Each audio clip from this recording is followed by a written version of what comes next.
25 दिसंबर को ईसाई समुदाय द्वारा प्रभु यीशु का जन्मदिन क्रिसमस के रूप में मनाया जाएगा।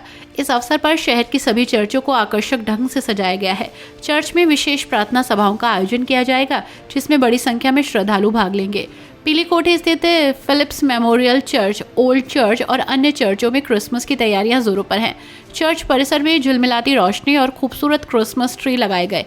साथ ही प्रभु यीशु के जन्म की झांकी तैयार की गई, जो लोगों का ध्यान आकर्षित कर रही है। चर्च प्रबंधन ने प्रार्थना सभाओं की व्यवस्था के लिए विशेष प्रबंध किए।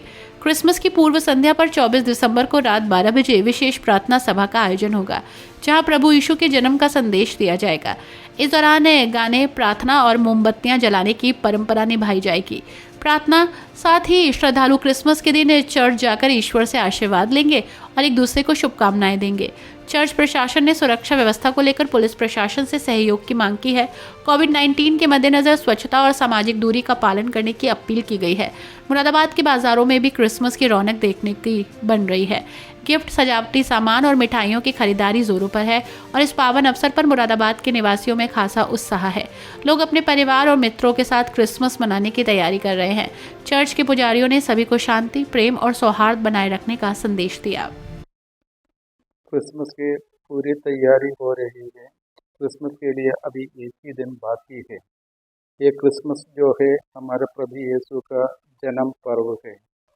करीब 2000 साल पहले प्रभु यीशु इस दुनिया में आए मानव जाति की मुक्ति के लिए। ईश्वर ने मानव को अपनी प्रतिछाया में बनाया, लेकिन मानव पाप करके ईश्वर से दूर हो गया, अलग हो गया। उस मानव को दोबारा ईश्वर से जुड़ने के लिए प्रभु यीशु इस दुनिया में जन्म लिया। प्रभु यीशु ने अपनी ईश्वरता को छोड़कर एक साधारण मनुष्य के रूप में इस दुनिया में जन्म दिया।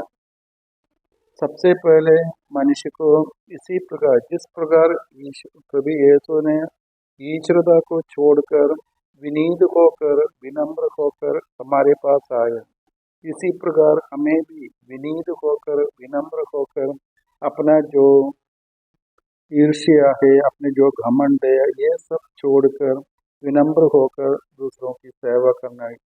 हमें ईश्वर की सेवा करना है। ईश्वर की सेवा मनुष्य की सेवा से ही होता है।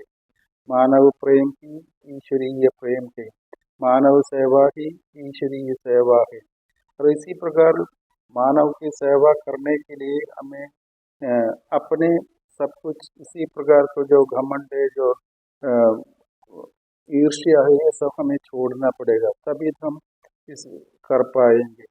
अगर प्रभु यीशु जब इस दुनिया में आए, उन्हें शांति का पैगाम दिया, उन्होंने प्रेम का संदेश दिया और एक दूसरे के साथ शेयर करके, एक दूसरे के साथ बांटते हुए जीने के लिए उन्होंने हमें सिखाया।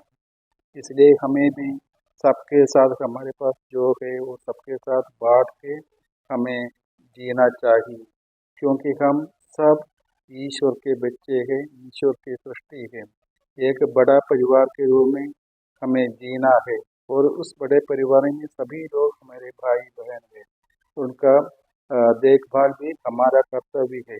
आज ईश्वर के पास कोई हाथ पैर नहीं है।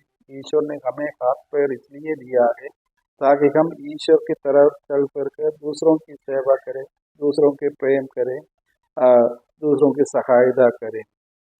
अगर हम इसी प्रकार, इसी भावना से क्रिसमस मनाएंगे तो हमारे ये क्रिसमस ज़्यादा अर्थवत होगा, जो ज़्यादा महत्वपूर्ण होगा। इसलिए क्रिसमस का अर्थ यही है, हमें दूसरों के साथ बांटते हुए जीने के लिए, दूसरों के साथ प्रेम करते हुए जीने के लिए, दूसरों की सेवा करते हुए जीने के लिए और भाई बहन बन के शांति के रूप में अपनी ज़िंदगी बिताने के लिए। तब हमारे ये क्रिसमस ज़्यादा अर्थवत होगा।